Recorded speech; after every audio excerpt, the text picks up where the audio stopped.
Everyone. Welcome to Conversations with Sekani, a podcast for people in their 20s who are trying to figure out life and not get lost along the way. One thing many young adults don't talk about enough is how stress, burnout, and emotional pressure can begin to affect the body, from chronic pain to gut problem to constant fatigue. Today's guest helps people understand and heal these issues from a different perspective. Joining me today is Dr. James Lovinsky, a doctor of acupuncture and Chinese medicine and the founder of Opus Total Health in West Greenwich, Rhode Island. After years working in the tech industry, long hours and chronic pain pushed him to explore alternative ways of healing.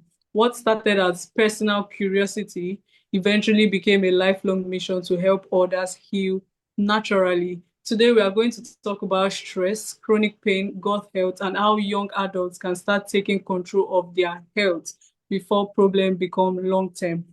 James, welcome to Conversations with Sekani. It's a pleasure to have you here. Oh, I love it. I'm so happy to be here. Thank you for that wonderful introduction. Okay. All right. I'm going to talk about your personal journey, actually. Okay.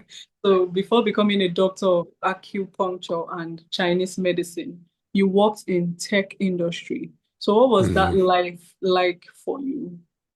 Yeah, this is a good place to start, especially for your audience, because um, that was how I ended up in the field I'm in now was because of stress and burnout and symptoms that started to affect me. And, the tech world that I was working in, I was building websites, mostly small websites for local businesses where I was living at the time. And I also had a job working as a tech support and systems administrator at a really small college, um, like one town over from where I was living. And initially, they were both part-time jobs, and then the the tech support systems administrator job became my full-time job. I was the director of technology at the school, and but I still had all those jobs, maintaining websites, and I still kept getting referrals. And at the time, I didn't really know how to say no. So people people would ask me for help, and an opportunity would come up, and I would just kind of say, "Yeah, great, that sounds good." And I had a job at the time waiting tables in the evenings. And I had another sort of like family oriented job with my mom. I grew up on a little homestead. Uh, and so we put up a greenhouse and we started growing vegetables and selling vegetables, and we had some animals and stuff. So as you can probably guess, I was quite busy. I was just always working. I had all of these different jobs, so many irons in the fire, and then was trying to have a social life on top of that. Um, so as far as, my main gig at the time was the director of technology and the websites. And there were things about the job that I just loved. And most of those things had to do with talking to people, getting to know people, helping them solve problems. And of course, at that time, the problems that people came to me with were, my website's broken. Can you fix it? Or I need a website because I need more business. Can you build a website for me? Or my printer's broken, or my laptop won't work, won't turn on, things like that. So I loved helping people with their problems. I found that I did not love staring at a screen all day. And, sometimes long hours over the weekend or in the night if I was trying to get a project done. Um, and my body really didn't love that. I started having chronic neck and shoulder and upper back pain. And, I was like clenching and grinding my teeth, and I had some headaches, and I started getting dizzy spells, and I started having nightmares, and just, you know, I was really short tempered. I wasn't happy. I wasn't a happy camper. And, it came from burnout, just from working too much. And anyway, that's a long-winded answer. So I'll let you jump in. It's fine, actually. And it's pretty interesting. Like your transition is interesting because, working with tech and then moving Yeah. to health. I mean, Yeah.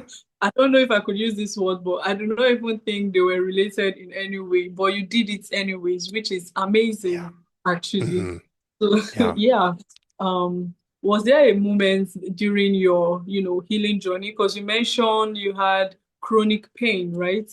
So Yeah. was there a moment that actually, changed everything for you? That was like, okay, you know what? I'm going into health, right? Definitely, definitely. I had been considering it for a while, and there were some small signs that, you know, small signs that I was ignoring. The pain, the headaches, the dizziness, and then I started having nightmares. It just sort of kept escalating. And the way that I thought about it is, you know, God was knocking on the door and saying, "Hey, hey, maybe you need to make some changes." And God kept knocking louder and louder until I heard. So what ended up happening is one day I was having breakfast and I started getting stressed out because I was going to be late for something, and I got really dizzy, and then I got tunnel vision and I blacked out. So I fainted, you know. So I passed out at breakfast. My mom and my sister were there, and they were just, really worried about me, and we didn't know what was going on. And I came to after blacking out, and I was really disoriented, and I went to the doctor to get checked out and had some tests done, and for the most part, my tests, the blood work, and they checked my heart, and they did some neurological testing, and pretty everything was pretty normal, you know. And at that point, I felt like, well, you're telling me everything's okay with these lab tests, but I know that things are not okay. I don't feel right, and I got to find some answers somewhere. So at that point, thankfully my doctor, my primary doctor, was very supportive, and he kind of reassured me and said, this was a fainting episode, from the stress. You're not sleeping enough. You're not taking care of yourself. So you need to make some life changes. And, you know, you should find people to help you. So, I started working with a therapist. I started, going to some different like chiropractors and intuitive healers, and eventually I ended up at an acupuncture office. And the acupuncturist, I told him my story, and he said, "Well, you have liver wind." And I said, "Well, what's liver wind?" And so that was like my first introduction to the diagnosis system that we use. But liver wind is basically burnout. It's the symptoms of burnout. But what was important for me is that he said, "Yeah, I understand this. This is easy to treat with Chinese medicine. I'm going to give you some acupuncture treatments. You come see me once a week. I'm going to give you some herbal medicine, these little tablets to take, and I'll help you with the changes you need to make in your life, and you're going to start feeling better." So, sure enough, that's what happened. Within a couple of weeks, I started feeling better. Within a few months, I wasn't getting dizzy anymore. I stopped getting headaches. Um, uh, at that point, I decided to, I spent a lot of time thinking and soul searching, I guess you would say, and decided, you know what, it's a good time to really make some changes. So I quit my job at the school. I quit my job at the restaurant, um, and decided to go back to school. So I started looking at schools and applying to schools. And I had studied social sciences as an undergrad. So in the US, I had to do a pre-med course.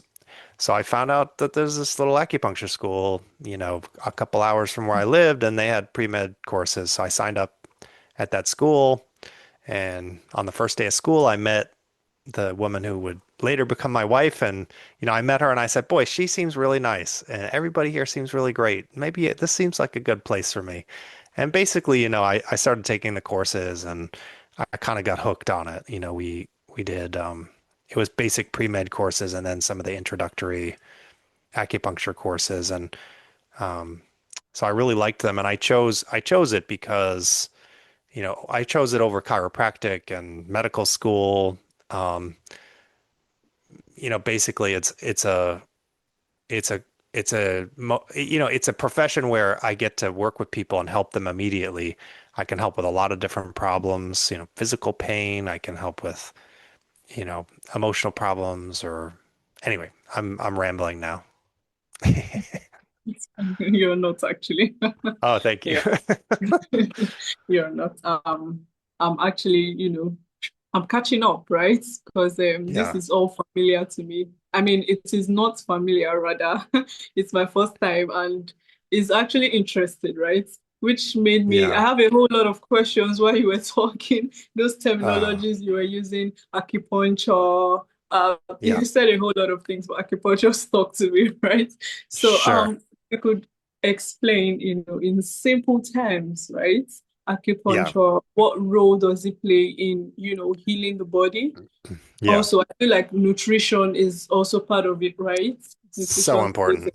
exactly. So if you can tell me, I just want to know, I want to be enlightened. Yeah, definitely. So acupuncture is a type of body work. And when I say body work, so body work is this broad term that it includes massage, chiropractor, acupuncture, yoga, tai chi, stretching, exercise, right? They're things that we do for our body to help our body be healthier.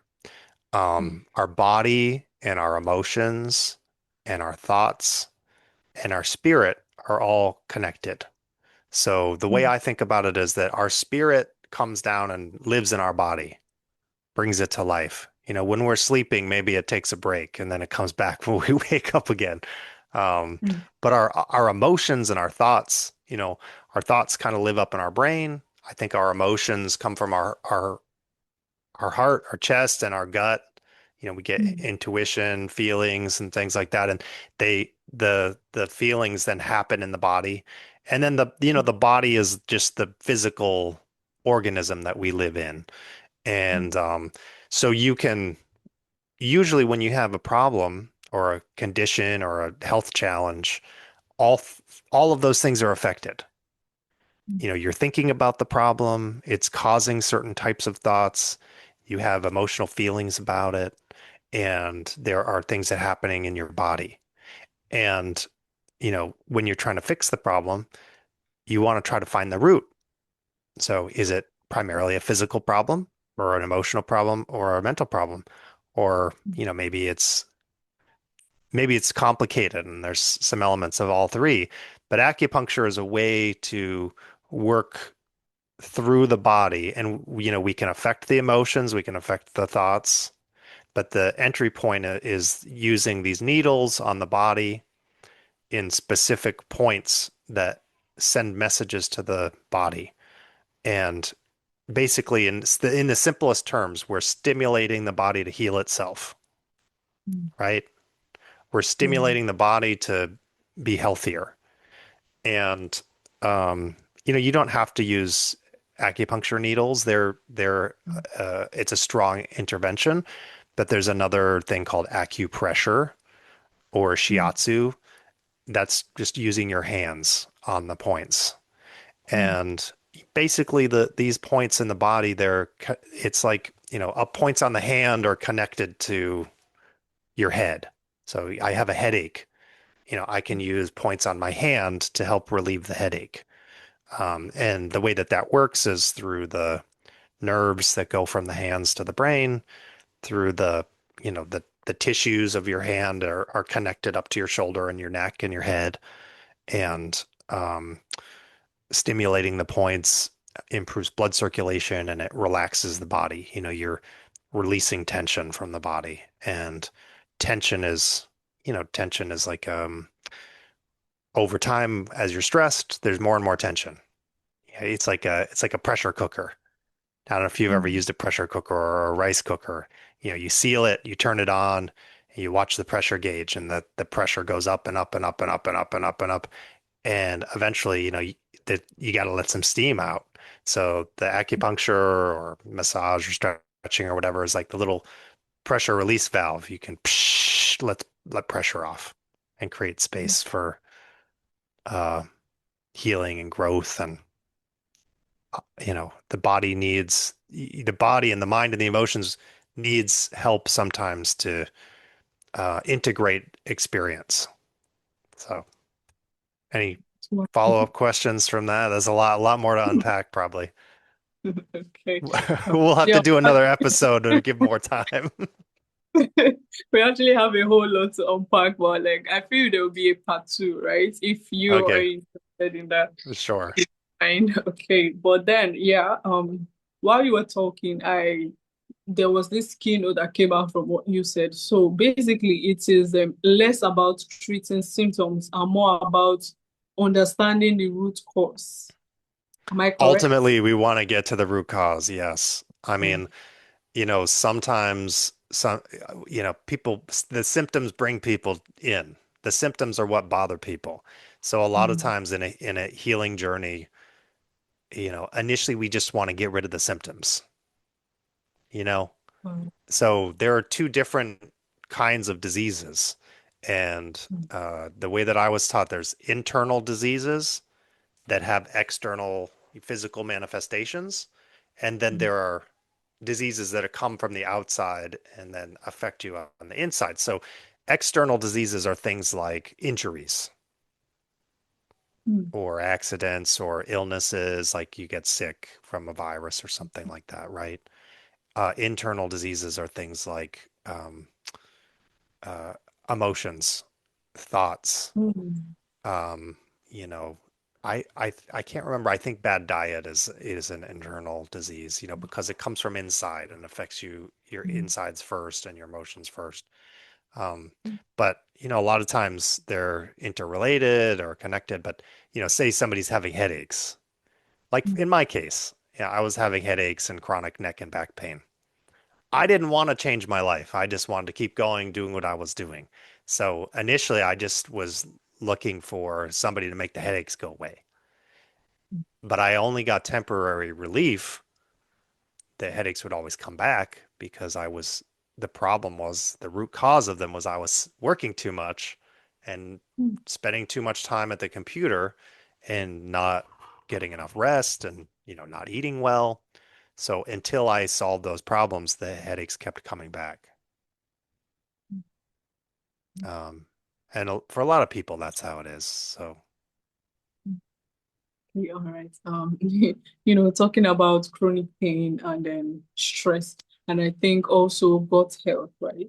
I feel like mhm. young adults, they experience this daily, especially stress, Yeah, right? yeah, And it finds a way to start manifesting physically, like you said, right? From the inside out. So yeah. yeah, so people who are, I don't know, you would have advice. Many people in their 20s, they experience these things, also bloating and all. So what do you think could like be the cause, and how can one, tackle such issues? How can we like work on it and become better, actually? Great question. So stress is an interesting topic because, if you put two different people in the same exact situation, one person might have a lot of stress, the other person doesn't experience the same kind of Mm, stress. Why? Because of differences of perspective, difference in how they talk to themselves and how they understand what they're going through and the experiences that they're getting. You can also have, two people in the same situation and the stress affects them in different ways. One person might have gas and bloating and IBS, symptoms, but a lot of gut symptoms. mm, Another person might have primarily, pain in their body, like mm, musculoskeletal neck pain, headaches, things like that. And it just has to do with our particular body. And, everybody has strengths and weaknesses. So, we have in some ways our body or our mind or our emotions, we're really strong in some areas and then we have weaknesses in other areas. mm, Um, so, stress, when we feel stress and we feel stressed about circumstances, it's usually because we feel fear, anger, mm, negative emotions. We feel threatened in some way. And of course, stress isn't necessarily bad. Um, stress is telling us that we have an opportunity to grow. mm. Stress is about growth and learning. So when we come up against things that we don't understand, something that we're struggling with, something that's unfamiliar, a difficult situation, this is one type of stress. Then we feel stress. We feel like, oh, I feel uncomfortable. This isn't something familiar. I feel stressed, right? So in those kind of circumstances, how you talk up to yourself, you have to pay attention to the words and phrases that you use, oh, my job sucks. This is so hard. I wish I didn't have to do this. I hate this. Those kind of things, it's both like this is a symptom of the stress and it's also part of what's causing the stress, right? And then we get the feelings in our body and then our body gets all tense. And when our body's tense, our feelings can't move, we can't we just it's like that's that feeling of frustration. In the acupuncture world, we call it stagnation. Everything's stuck. It's not moving. It's no good. Um, so the best thing to do, is take a break from the circumstances as much as possible. Get your journal out and write about the stressful situation. And all you have to do really is just put it down on paper and think on paper. Just write about it and walk through it. Have a conversation with yourself, and do some stretching, let your body move. Um, those kind of things. Those are like quick, easy things to work with. Um, and there are other circumstances where the stress is more serious. Where say you have an ongoing situation and you feel stuck. You know, you feel like, oh, this is another way we talk to ourselves. I can't change this, right? Eh, Sometimes uh, working to understand like what do I have control over.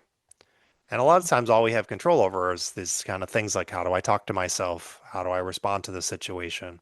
But sometimes you really can change something. A lot of people, a, a big source of stress is relationships, you know, job relationships or romantic relationships, family relationships.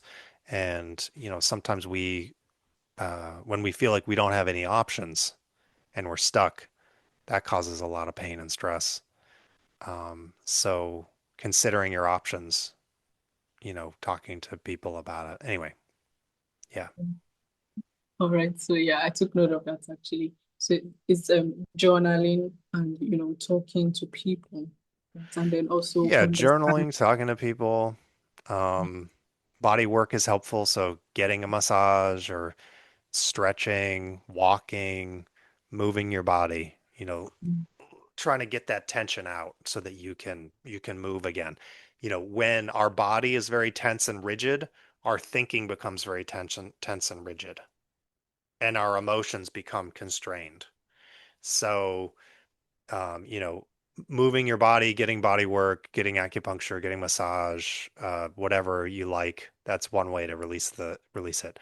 Um, Journaling, talking to a therapist, talking to friends, praying, meditating, those are all like ways to release the restraints on your mind, you know?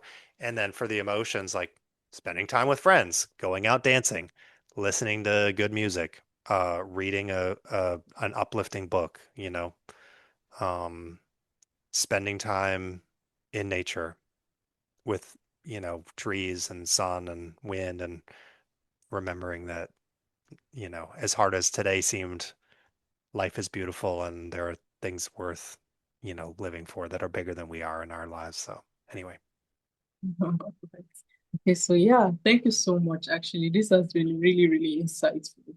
Although I have a whole lot of questions, but I think that would have to be in a part two, right? I have a whole lot of questions. And yeah, finally, actually, I want to know what you would define true wellness as. boy, that's a great question. I mean, I think it depends on it depends for each person to some extent, but uh I think true wellness is, it's not just the absence of disease, that's part of it, but I think I've met people who, have chronic pain, have chronic conditions, but I would consider them, you know, emotionally quite well. Mm, So some people in some life circumstances, you can be emotionally well, physically well, and mentally well. Some people, their bodies are broken just because of their lives, because their lives are so hard, but they can still be well emotionally and mentally and spiritually. So I think, well-being has a lot to do with um, being in the flow of life, having being open to experience, being interested in learning, helping other people. Um, those are all things that I think are important for well-being to me. Sometimes when I'm feeling really stressed and I'm at my worst and I'm so grumpy, I get to work and I start seeing some people and helping other people, and I always feel much better. So sometimes the best thing to do is find somebody else to help. Think about what do I really need, and then give that to somebody else. You know what I mean? So I think that well-being is a tricky thing because mm, we're trained to think about it as, in a selfish way, you mm, know, my well-being.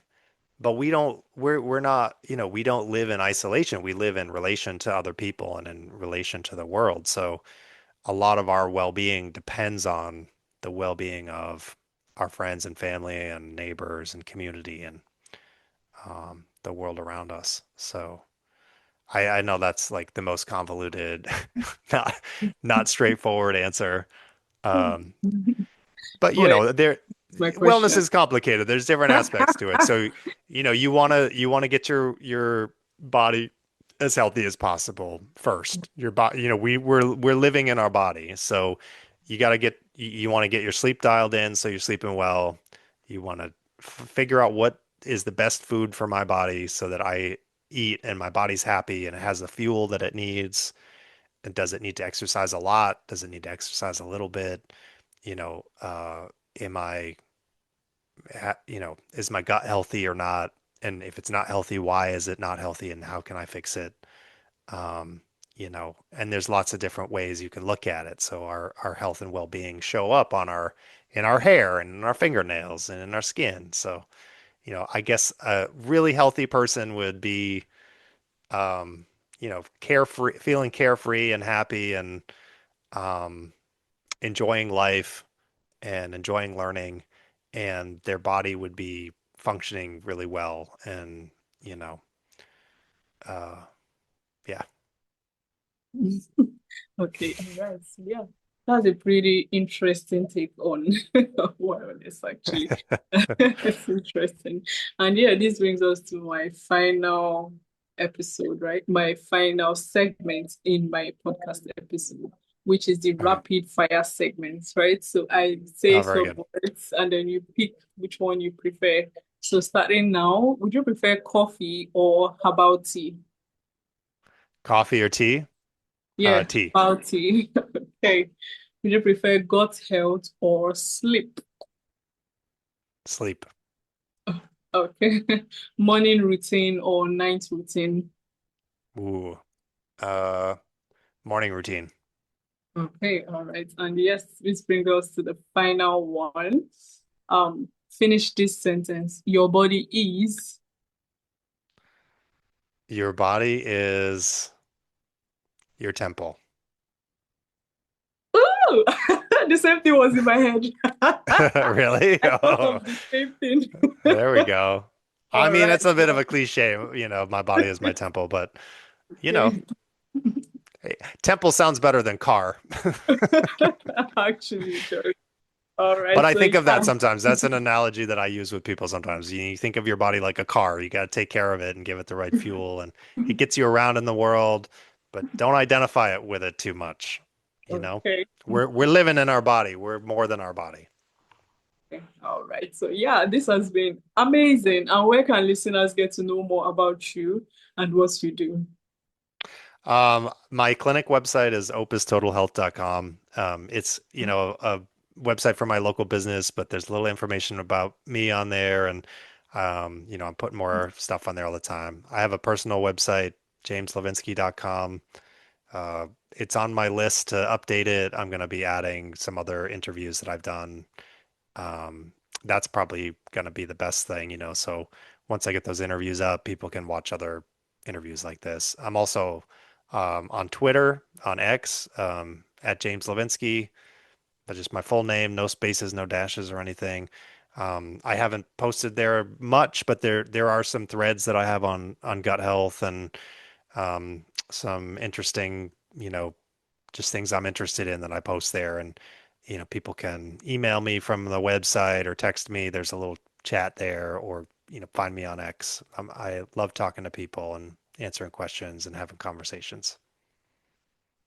Okay, thank you so much for this segment, Dr. James. And yeah, to my audience, thanks for tuning in to Conversations with Sekani.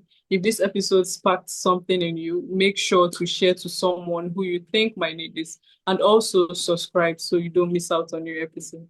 Thank you and do have a wonderful day. No.